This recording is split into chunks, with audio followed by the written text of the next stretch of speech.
Anúncio de redução, mais uma do preço da gasolina, né, Ronald? Verdade, Zaidan. Anúncio da Petrobras. Na hora, eu já fui pesquisar o preço do barril do petróleo, porque muita gente vai falar: ah, mas por que tá baixando o valor se tá atrelado ao preço internacional? Então precisa dar uma olhada no preço internacional para ver exatamente como é que tá sendo, né?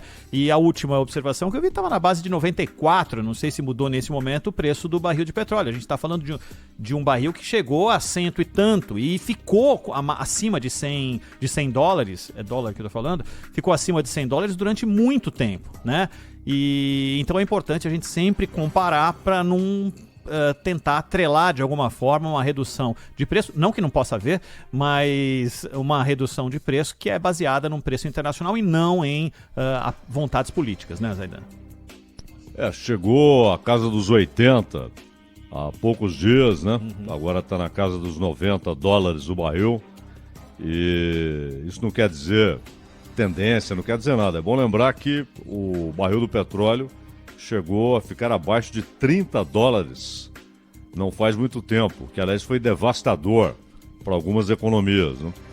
E bancado inclusive pela Arábia Saudita, que tentava estrangular as receitas do Irã, seu grande oponente regional, né?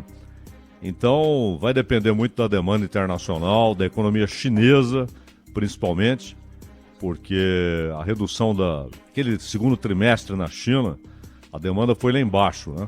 E a recuperação tem sido lenta.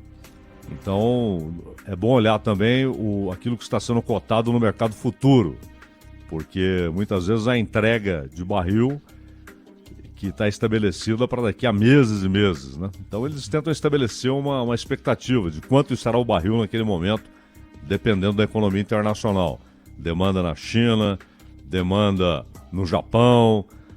E o Brasil, claro, hoje tem até um preço de gasolina, quando a gente compara com outros no mercado internacional, o preço, depois que houve essa queda, principalmente por causa da redução do ICMS, redução drástica do ICMS, e houve também, primeiro zeraram o imposto federal do diesel, depois a gasolina. E aí, o resultado foi uma queda considerável. Então hoje a gasolina no Brasil está comparativamente mais barata. Aí, claro, você tem que levar em conta outros fatores. Você compara com um país que tem uma renda média muito maior, uma renda per capita muito maior, outros que têm renda per capita e renda média menores.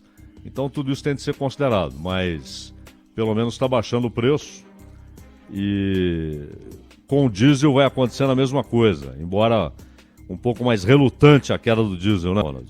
Ainda um pouquinho abaixo da casa dos 7, mas para quem pagou 7 e tanto no litro do diesel, e como o diesel rende menos, né, do que o litro da gasolina, porque o caminhão gasta muito mais por quilômetro rodado, o impacto é gigantescamente maior. Agora, quando a gasolina estava a 7 e pouco, havia defensores que diziam que em dólar a nossa gasolina estava barata. O duro é que é importante também deixar claro, assim como tem que deixar claro nesse momento, é a renda, né? Não adianta nada você falar que a nossa gasolina em dólar está mais barata se a gente ganha numa outra moeda e o nosso momento é de absoluta desvalorização. Não tem cabimento.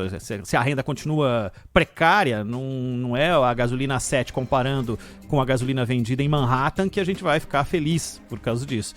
Mas quando a gente tem uma redução importante como essa num outro cenário, é para se louvar. Lembrando, claro, que o barril fica exposto a sazonalidades, como você deixou muito evidente aqui nessa abertura, e oscilações internacionais dependem de fatores que a gente não pode, alguns controláveis, que é onde se baseia o valor futuro, mas outros incontroláveis, que são os fatos novos, né? E é com base nesses fatos novos que a gente tem que estar sempre atento, né, Zaidan?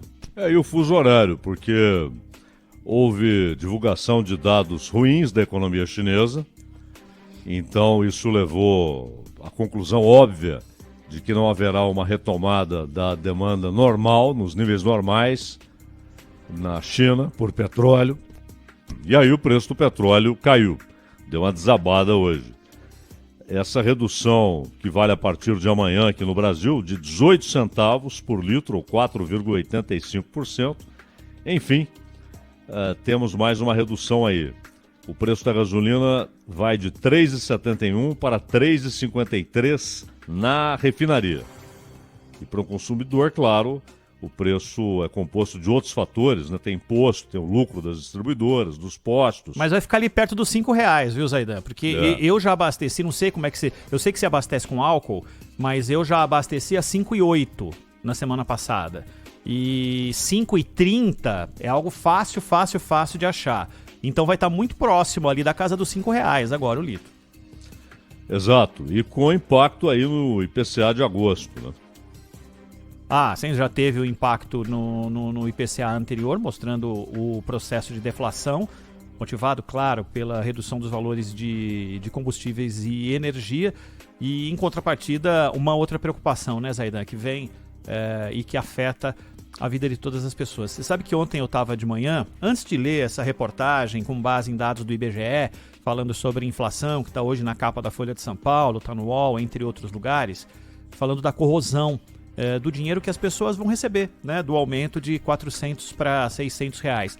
Lembrei de você ontem porque fui no mercado para comprar coisas básicas e aí eu percebi, já tinha falado sobre esse aspecto e não é só o preço do arroz, do feijão e da carne, e além dos derivados do leite, mas um sabonete, Zaidan, que custava R$1,25 e eu tenho. Aí eu fui atrás e achei.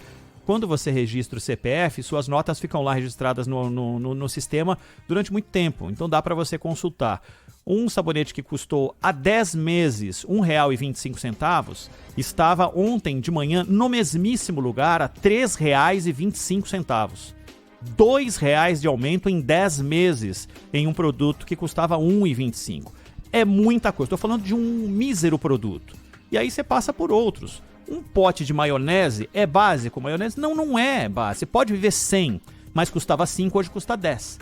Uma lata de leite condensado que custava 5, hoje custa quase 10. Entre outras coisas. O quilo do queijo, que está acima dos R$50. E alguns ouvintes, quando eu citei isso aqui, falaram, onde é que você está comprando a 50? Porque onde eu moro está 65 o quilo da mussarela.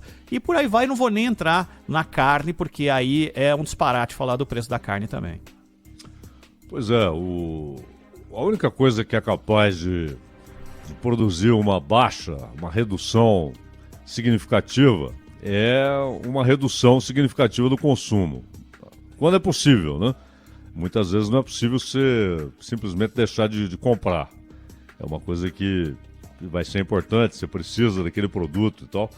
Mas quando você percebe um aumento de 100%, como alguns dos casos que você citou, né? De 5 para 10, o que não tem cabimento, então a resposta do consumidor só pode ser não comprar, a não ser que seja fundamental, né? Tenha de comprar e tal, ou um momento muito especial, ele precisa daquilo, enfim, é uma razão pessoal, ninguém tem nada com isso. Se pode comprar, que compre, mas é a única coisa capaz de fazer com que os preços caiam, porque você tem a inflação inercial, lá do conceito do Simonsen, né, que espalhou-se pelo mundo. Você tem a cultura inflacionária, que no Brasil está sempre ali pronta para acordar, e quando acorda provoca danos terríveis, porque aí você perde a lógica dos fatores econômicos, já não há razão, muitas vezes, para aumento de preços ou para aquele nível de aumento. Por que 100%? Por que 50%? Por que 80%? E às vezes parece que vão testando, né? Coloca tal preço, vamos ver como é que o consumidor reage. Se ele continua comprando, por que eu vou baixar? Eu aumentei minha margem de lucro, porque eu tinha motivos para aumentar. O custo está mais elevado. Aumentou o aluguel do estabelecimento, aumentou o preço da eletricidade, ou o custo de produção subiu, ou em razão dessa desorganização da cadeia global de distribuição de produtos e mercadorias. Houve um aumento que teve de ser repassado para a mercadoria. Tudo isso, mudando as circunstâncias, você deixa de ter aquele fator de pressão nos custos. Mas tudo isso é razoável, é compreensível. Mas quando você tem aumentos que vão além disso, o sujeito aproveita aquela perda de noção do valor de troca das mercadorias e joga lá em cima, dá um aumento muito maior do que seria razoável. Se o consumidor continua comprando, por que ele vai reduzir? Ele passa a ter uma margem de lucro maior. depois de coberta a elevação dos custos, ele passa a ter uma margem de lucro maior do que antes. Ele não vai reduzir, a não ser que as pessoas parem de comprar. E aí, claro, é decisão individual. Você não tem de ter uma norma, uma regra, uma lei impondo a todo mundo. Não, é uma decisão pessoal, né? Mas que é a única coisa que vai produzir redução de preços nessas mercadorias, porque muitas já não têm a mesma pressão de custos de antes. Inclusive produtos que não sofreram impacto da desorganização internacional da distribuição de mercadorias. Outras sim, inclusive na agricultura, insumos, ficaram mais raros e, portanto, ficaram mais caros, inclusive adubo. Houve um encarecimento gigantesco, além da falta do produto. Óleo diesel mais caro, isso encarece tudo, inclusive a produção agrícola. Tudo é compreensível. Mas quando você tem um aumento que, obviamente, vai muito além, está na cara que vai muito além do razoável, se as pessoas continuarem comprando, o novo preço vai se manter, né, Ronald? É daí pra riba, né? É daí pra riba, Zaidan. Por exemplo, a ouvinte Leide, e aí é tocar na vida real, né? A Leide Oliveira, ela diz, mora em Minas Gerais. Mensagem enviada aqui pelo nosso YouTube, pelo chat do youtube.com/Rádio Bandeirantes Oficial. Ela trabalha com confeitaria em domicílio. Ela diz, está impraticável o preço do leite condensado e derivados do leite no geral. O custo está 60% maior. Imagina para quem tem uma dificuldade. As pessoas estão decidindo voltar a ter uma vida normal. Vai fazer uma festa, digamos assim, ou vai fazer uma encomenda. E aí se depara com um mercado, imagina o que a Leide não deve ter enfrentado, ela fazer esse tipo de produto na época da pandemia deve ter sofrido demais, né? Com perda de cliente, com perda de possibilidades de ir até os locais para fazer evento, porque os eventos acabaram, simplesmente acabaram, né? Uma festinha de aniversário, uma festa de empresa ou coisa do tipo, tentando retomar, e você fala para o cliente, só que está 60% maior o custo específico de um produto. Tenta recuperar com outro e tal, mas provavelmente vai ficar muito mais caro. Só para servir, para balizar coisas básicas. Aí, outro dia fui comprar pãozinho. Parei no mercado, comprei pãozinho. 8 pãezinhos. R$12,50. 8 pãezinhos. 8 pãezinhos, né? Pão francês, normal. Pão francês normal, né? Então, e não é que ele tava pesado, porque há um tempo atrás, né, Zaidão? O pessoal não sabe, a Nina provavelmente nunca passou por isso. Mas o pãozinho antigamente era por unidade, né? Mas aí, como tinha muito gaiato que vendia pãozinho pequeno pelo preço do pãozinho grande... Passou a ser pelo peso. Passou a ser pelo peso, o que tá correto, né? Mas R$12, 8 pães. E hoje de manhã, Zaidan, tive que tomar uma média com pão com manteiga. Fazia tempo que eu não fazia isso, né? Numa padaria. E não foi dentro do aeroporto, tá? Mas eu paguei numa média e num pão na chapa R$14,80. Não tem cabimento. R$14,80. Uma média do café expresso, porque quando é no Equador lá eles fazem um outro valor mais alto. Então era a média mais barata e um pão na chapa, que é a coisa mais elementar das coisas elementares para o café da manhã. R$14,80 uma média com pão com manteiga. Eu me lembro de vários momentos em que necessariamente o almoço tinha de ser isso aí. Né? Quando muito, 2 pães na chapa e uma média. Então, até isso já vai ficar difícil, hein? Então, o cara fala, eu tô sem grana, eu vou almoçar um pão com manteiga e um leite com café. Mas você lembra que a gente falou outro dia aqui a respeito da precarização da alimentação? Que as pessoas não estão conseguindo comer comida. Tem muita gente recorrendo a comer um salgado, um lanche... Porque não tem como pagar, porque o custo de um almoço básico passou de R$40 numa região mais abastada. Vamos falar, uma região da Avenida Paulista, vai. E não é porque as pessoas que estão na Paulista ganham mais. Tem funcionários de todos os tipos na Avenida Paulista. Tem os estudantes, a Nina tá me olhando aqui, que estuda na Avenida Paulista, né? Tem faculdade lá de gente que tem que se desdobrar para poder se alimentar. E aí o pessoal tá optando pelo que dá. E o que dá é comer algo mais simples. Desse jeito, nem o mais simples vai dar, né? Porque se um pãozinho e um café com leite tá quase 15... Não há nada mais simples. Já tá quase R$15, como é que faz para administrar isso? E é bom lembrar que pão com margarina, né? Não é com manteiga não, hein? Margarina. E aquele negócio, Ronald, é claro que a inflação, que é global, e eu estava vendo hoje alguns índices... No mundo, né? na África, na Europa, na Oceania, na Ásia. E então a pressão continua terrível, inflações recordes, né? Algumas, as maiores dos últimos 40, os maiores níveis dos últimos 50 anos, o maior índice desde que há medição neste ou naquele país. Vai variando, mas é sempre recorde. Alguns países começam a ter redução de preço. É o caso do Brasil, que registrou deflação, e também nos Estados Unidos começa a haver redução de preços. Mas, como sempre, os países mais pobres são os mais atingidos e a população mais pobre, obviamente, é a mais atingida. Porque tudo isso que a gente citou, todas essas mercadorias e tal, incomoda para quem tem dinheiro pagar mais caro, incomoda pagar muito mais caro, sabendo que não é o preço justo, não é o preço razoável e tal, e aí ele decide se compra ou não e tal. Mas também o impacto disso no orçamento, na capacidade de compra, na capacidade de honrar todos os compromissos, de continuar vivendo ali com decência, com dignidade, o impacto é muito menor. Às vezes nem existe, só há chateação, a irritação. Agora, a maioria esmagadora dos brasileiros não.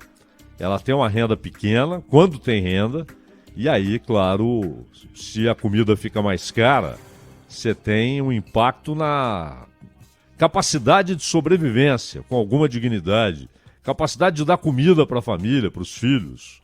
Aí é uma coisa completamente diferente, não é chateação, é drama pela sobrevivência, é luta pela sobrevivência. Fica mais difícil sobreviver, ou pelo menos, na melhor das hipóteses, sobreviver com dignidade.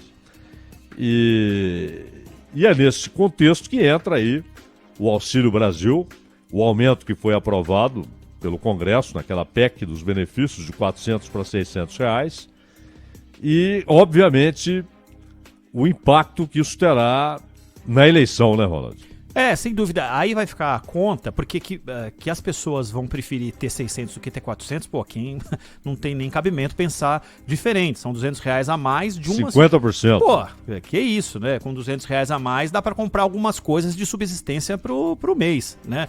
Mas provavelmente muito menos do que compraram no começo da pandemia com os mesmos R$600.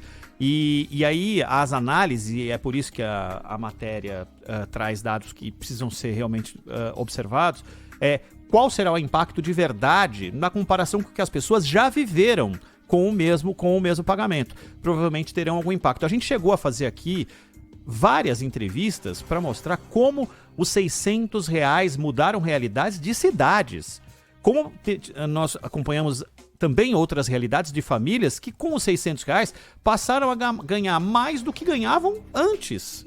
Então o auxílio emergencial trouxe uma qualidade de vida maior para as pessoas, melhor para as pessoas. A diferença é que a gente está num gap aí, num buraco de 24, 28 meses que tiveram uma pressão impressionante no preço, principalmente dos alimentos e dos itens básicos para a subsistência, e que vão trazer um cenário diferente daquele que já foi vivido, né, Zaidan? Claro. É aquela história, né?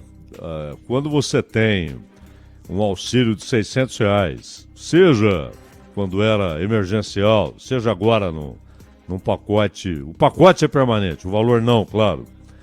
Mas maior do que a renda de muitas pessoas, é porque você tem um quadro de produção de miséria, um quadro devastador de produção de miséria. Não é à toa que a Rede Brasileira de Pesquisa em Soberania e Segurança Alimentar e Nutricional apontou 33 milhões de pessoas passando fome ou, com o que eles chamam de certo eufemismo, né, de insegurança alimentar.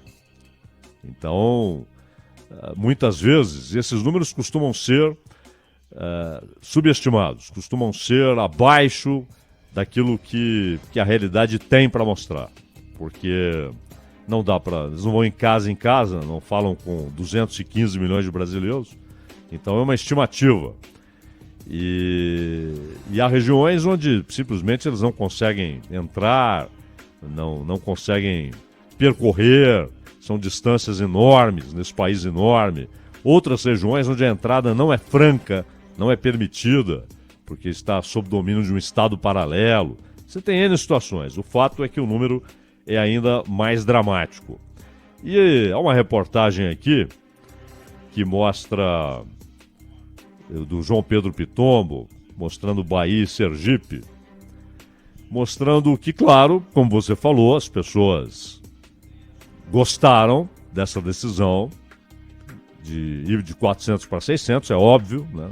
Isso não dispensa maiores explicações, qualquer um ficaria mais contente, mas a questão é o que isso significará no dia 2 de outubro.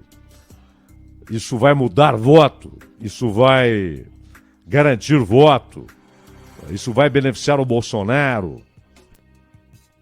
Haverá o eleitor que receberá os 600, ficará contente na vida, agradecido pelo aumento de 50%, é um aumento considerável, né? 50%, mas não votará no Bolsonaro, votará em outro candidato. Então eles fizeram ali uma reportagem em lugares onde há muito mais gente que precisa do Auxílio Brasil. Nordeste e Norte são as regiões onde há mais pessoas cadastradas no Auxílio Brasil e nesses programas sociais. O Nordeste mais gente, claro, porque o Nordeste tem mais gente que o Norte, né? E, portanto, tem um eleitorado muito maior, principalmente Bahia, Pernambuco, Ceará. Você tem eleitorados grandes, importantes na eleição. E aquela história, não é, Ronald? Dificilmente o Lula perderá a eleição no Nordeste. Normal que ele ganhe no Nordeste, como o Haddad ganhou. Ele teve a maioria dos votos no Nordeste. Assim como dificilmente o Bolsonaro perde a eleição no Sul. Dificilmente. Então, são eleitorados cristalizados. Mas, cristalizados na média. Sempre há em qualquer lugar, no Sul, no Sudeste, no Nordeste, em qualquer estado, em qualquer cidade. Você tem um eleitor que está em dúvida. Você tem um eleitor que ainda não sabe. Você tem um eleitor que até disse, vou votar em fulano, mas pode mudar o voto. Ele falou aquilo numa circunstância. Modificada a circunstância, ele pode modificar o seu voto. Então a expectativa, por exemplo, do Bolsonaro não é ganhar a eleição no Nordeste. Até porque a eleição no Brasil é um cidadão, um eleitor, um voto. Não é? É diferente nos Estados Unidos, onde você tem as disputas estado por estado. São 50 eleições, 50 disputas. Aqui é uma só. Mas a ideia do Bolsonaro é, no Nordeste, diminuir a diferença. Assim como o Lula tenta diminuir a diferença no Sul e no Centro-Oeste. E o Bolsonaro tenta diminuir a diferença no Nordeste.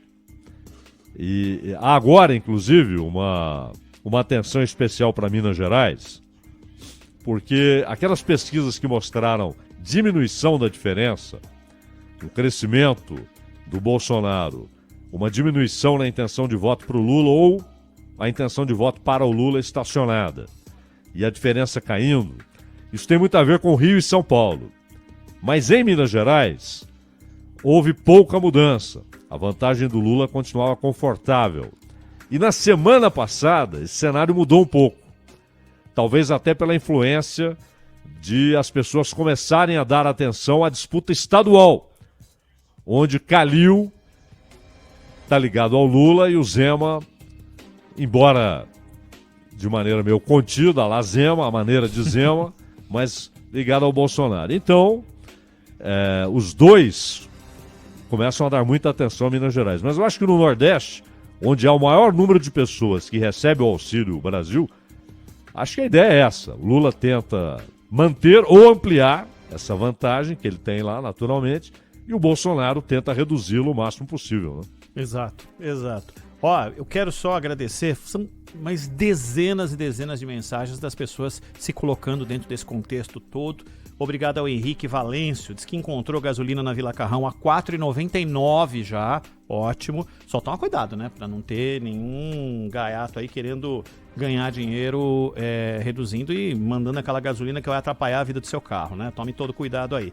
Teve outros, Aidan, pedindo aqui o Denilson para eu dizer onde é que é essa padaria que eu tomei a média a 14,80, porque Ele, como é que é? Aqui um café puro, mais um pãozinho com manteiga e um suco de laranja é R$22,50. Mas é o seguinte, é que o o suco de laranja, ele vem com crispes de ouro. Porque é impressionante como custa caro esse negócio, né? A laranja pera continua custando R$2,90, R$3 o quilo no lugar onde eu compro, né? Então dá para fazer um suco de laranja mais barato, mas pelo jeito nesses lugares ainda não. E outro, só para fechar aqui, ouvinte falando que foi fazer uma lasanha no... teve um que não sabia o que era média. Média é o café com leite, né? É o café com leite. E deve ser de outro lugar do Brasil, aqui em São Paulo é comum essa expressão. Foi fazer uma lasanha para a família no fim de semana, Dia dos Pais, e se assustou que o preço da lasanha estava caro demais, viu, Zaidan? Juntar a massa, juntar os frios, o molho, aí viu que o queijo não tinha jeito de ser, e aí teve que dar uma adaptada, até para fazer a lasanha do fim de semana tá difícil, viu, Zaidan? Tá. Lá em Santos, a média é o pão com manteiga. Média é o pão com manteiga, perfeito. Perfeito. Em Santos eles chamam pão com manteiga de média, né? Isso. Em São Paulo é o café com leite. Exatamente. Aqui você fala média com pão com manteiga, né? Você fala nas padarias aqui de São Paulo. Exato. Muito bom.